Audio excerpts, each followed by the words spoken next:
நல்ல சமாரியன் இயேசு என்னை தேடி வந்தாரே. நல்ல சமாரியன் இயேசு என்னை தேடி வந்தாரே.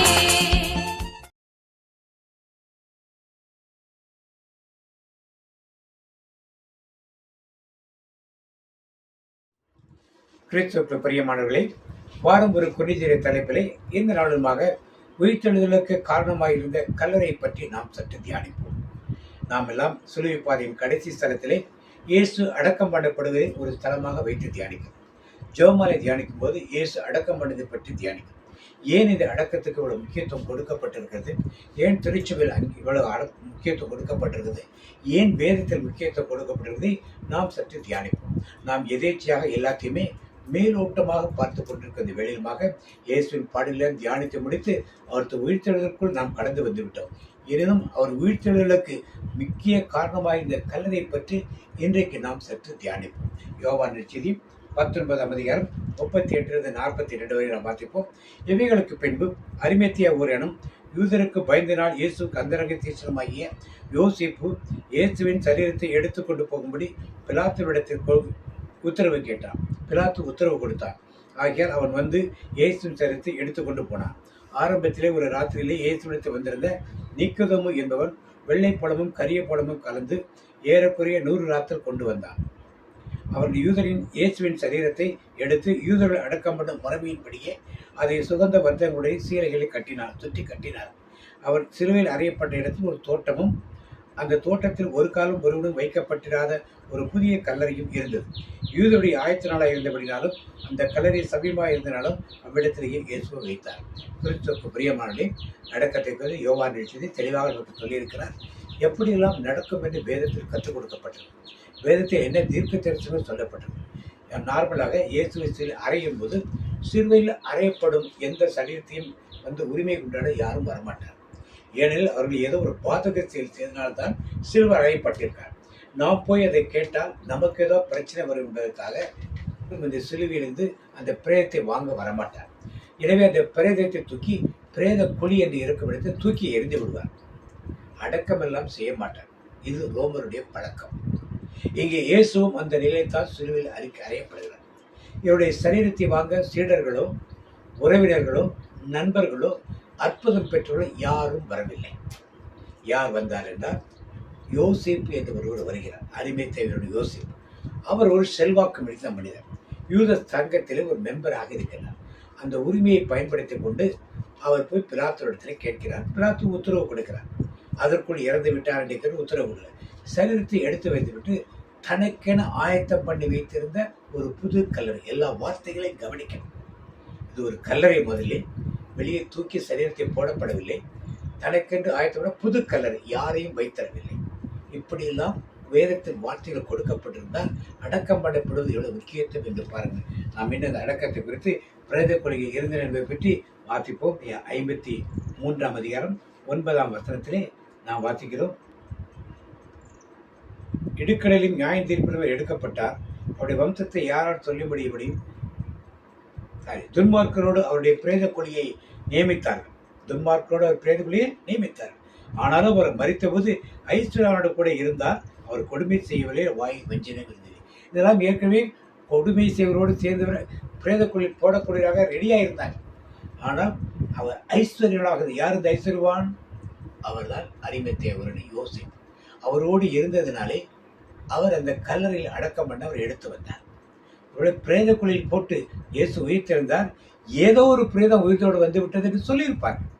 இயேசுதான் என்று உற்சாகமாக சொல்ல முடியாது. அந்த இடத்துல இன்னுமாக நாம் வாசிப்போம் இந்த பிரேத குழியை பற்றி.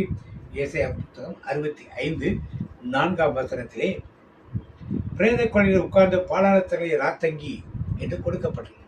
ஸோ இந்த பிரேத கொலைகள் அந்த காலத்திலே இப்படிப்பட்டவர்களால் தூக்கி அடக்கம் பண்ணப்படாமல் தூக்கி போடுவது ஒரு வழக்கமாகும். மூடாமல் வைப்பது ஒரு வழக்கமாகிறது. இதையெல்லாம் தெரிந்து ஆண்டவர் அவருடைய சரீரம் எப்படி அடக்கம் பண்ணப்பட வேண்டும் என்பதற்கு ஒரு காரியத்தை செய்து வைத்தார். என்னமாக 5ஆம் அதிகாரம் 6ஆம் வசனத்திலே நாம் பார்க்கிறோம். திறந்த பிரேத கொலிகள் போல் அவரது அம்பரா துணிகள் இருக்கும். திறந்த பிரேத கொலிகள் யாரும் அடக்கம் பண்ண கிடையாது. இதெல்லாம் ஏற்கனவே இருந்தது. நமக்கு அடக்கம் பண்ண கூட நாம் நம்முடைய கலாச்சாரங்களில் அடக்கம் பண்ணுவது ஒரு பழக்கமாய் விட்டதனாலே ஏதோ ஒரு பழக்கம் நினைக்கிறானால் ஆண்டுடைய மரணத்தில் அடக்கத்திலும் ஒரு பெரிய காரியம் நடந்தது. வேதத்தில் சொல்லப்பட்ட காரியங்கள் நடந்தது. அவரை அந்த புதிய கலையில் அடக்கம் பண்ணதுக்கு ஒரு அர்த்தம் உண்டு. ஒருவேளை பழைய கலையில் அடக்கம் பண்ணியிருந்தால் ஏற்கனவே அடக்கம் பண்ணப்பட்ட யாரோ ஒருத்தர் உயிர்த்தெழுந்தார் என்று அவருடைய செய்தியை பரப்பி வைப்பார். அவர் இயேசுவை ஏற்றுக்கொண்டிருக்க மாட்டார். ஆனால் இங்கே புதிய கல்லறை, யாரும் அடக்கம் செய்யப்படவில்லை என்ற வார்த்தை சொல்லப்படுது. ஏன் ஆவியானவர் எழுதி வைத்திருக்கிறார்? அதெல்லாம் நீங்களும் நானும் அறிந்து கொள்ள வேண்டும் என்பதற்காக. பிரேதக்குழி அல்ல, பழைய கல்லறை அல்ல, யாரையும் வைத்திராத ஒரு கல்லறை, புதிய கல்லறை. எவ்வளவு தெளிவாக ஆவியானவர் எழுதி வைத்திருக்கார் பாருங்கள். எனது உயிர்த்தெழுதல் என்பது, அடக்கம் என்பது ஒரு பெரிய காரியமாக இருக்கு. அடக்கப்பட்டதினால்தான் அந்த கல்லறை வேறு யாரும் கிடையாது. இது பிரேத குழி கிடையாது. இது யாரும் உயிர்த்தெழுதற்கு வாய்ப்பில்லை. இதிலிருந்து வெளிவந்தவர் இவர் ஒருவர் தான் இருக்க வேண்டும். அந்த உள்ளே அவர் உடல் இல்லை என்றால் அவர் உயிர்த்தெழுந்து விட்டார் என்று எல்லோரும் நம்பத்தக்க வழியில் அற்புதமாக தேவன் உயிர்த்தெழுதலை அடக்கத்தின் மூலமாக செய்து காட்டுகிறார் என்பதை நாம் அறிந்து கொள்வோம். இன்னுமாக எசேக்கியேல் புத்தகம் 32ஆம் அதிகாரம் 12, 23, 24 வசனங்களே, அங்கே அசூரும் அவனுடைய எல்லா கூட்டத்தினரும் கிடைக்கிறார்கள். அவனை சுற்றிலும் அவருடைய பிரேத குழிகள் இருக்கிறது. அவர் எல்லாரும் பட்டயத்தால் விட்டுண்டு விழுந்தவர் தாமே. பாதாளத்தின் பக்கங்களில் அவருடைய பிரேத குழி இருக்கிறது. அவருடைய பிரேத குழியை சுற்றிலும் அவருடைய கூட்டம் கிடைக்கிறது.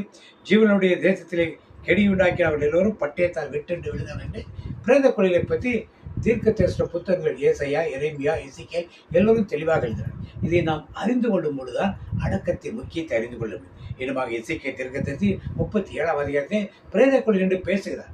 உலர்ந்த எலும்புகள் உயிர் பெற்று எழ முடியுமோ என்று பேசுகிறார். நீ தீர்க்கதரிசன உரை என்று ஆண்டவர் சொல்லுகிறார். தீர்க்கதரிசன உரைக்காய் எலும்புகள் ஒன்றோடு ஒன்று சேருகின்றன, நரம்புகள் உண்டாகின்றன, இரத்த நாளங்கள் உண்டாகின்றன, சதைகள் உண்டாகின்றன, தோலால் மூடுகின்றன, எல்லாம் காலூன்றி நிற்கின்றன, கர்த்தரோடு நடக்கின்றன என்றுதான் எசேக்கியேல் 37ஆம் அதிகாரம் 13ஆம் வசனத்திலே, என் ஜனங்களே, நான் உங்கள் பிரேத குழியை திறந்து உங்கள் பிரேத குழியை உங்கள் வெளிப்பட பண்ணும்போது நான் கர்த்தர் என்று அறிந்து கொள்கிறேன் என்று அங்கே ஆண்டவர் சொல்வதை பாருங்கள். எனவே கிறிஸ்துவுக்கு பிரியமானதே எல்லா தீர்க்கதரிசியும் இந்த பிரேத குழியை பற்றி சொல்லியிருக்கார். ரோமருடைய பழக்கமே பிரேத குழியில் தூக்கி போடுவதுதான் பழக்கம். ஆனால் அருளாளர் இயேசு கிறிஸ்துவுக்கு மட்டும் இப்படி ஒரு காரியம் நடக்க வேண்டும் என்று ஏசாயா தீர்க்கதரிசியும் எரேமியா தீர்க்கதரிசியும் சொன்ன வார்த்தைகள் எல்லாம் நிறைவேறத்தக்கதாக ஒரு பெரிய காரியத்தை அடக்கம் பண்ணுதலில் இருப்பதை நாம் அறிந்து கொள்வோம்.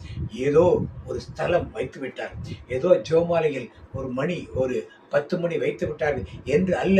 அடக்கத்தின் பின்னால் உயிர்த்தெழுதல் மகாபெரும் ரகசியம் அடங்கியிருக்கிறது. எனவே நீங்களும் நானும் இந்த நாளுமாக இந்த உயிர்த்தெழுதலை கொண்டாடி கொண்டிருக்கிற நேரத்திலே அடக்கத்தின் மகிமை பற்றி நாம் அறிந்து கொண்டோம். ஜெபமாலை சொல்லும் பொழுதும் சரி, அல்லது திருச்சிலுவை பாதை சொல்லும் பொழுதே அடக்கம் என்பது உயிர்த்தெழுதலுக்கு முக்கியமான ஒரு காரியம் என்பதை மனதில் வைத்து இந்த வேதத்தை நாம் படிப்போம். வேதத்தின் சக்திகளை நாம் அறிந்து கொள்வோம். ஆவியானவர் எழுதி வைத்திருக்கிற ரகசியங்களை நாம் புரிந்து கொள்வோம். மேலோட்டமாக சடங்குகளுக்காக, சம்பிரதாயங்களுக்காக, மூட நம்பிக்கைகளுக்காக நாம் இந்த ஆராதனையை செய்யாமல் இயேசுவின் ஆவியானவர் கொடுத்த சத்தியத்தை உணர்ந்தவர்களாக அடக்கம் எவ்வளவு முக்கியமானது என்பதை அறிந்து கொண்டு செயல்படுவோம். இயேசுவுக்கு புகழ், இயேசுவுக்கு நன்றி. மீண்டும் ஒரு குறிஞ்சிலே அடுத்த வாரம் உங்களை சந்திப்போம். Praise the Lord.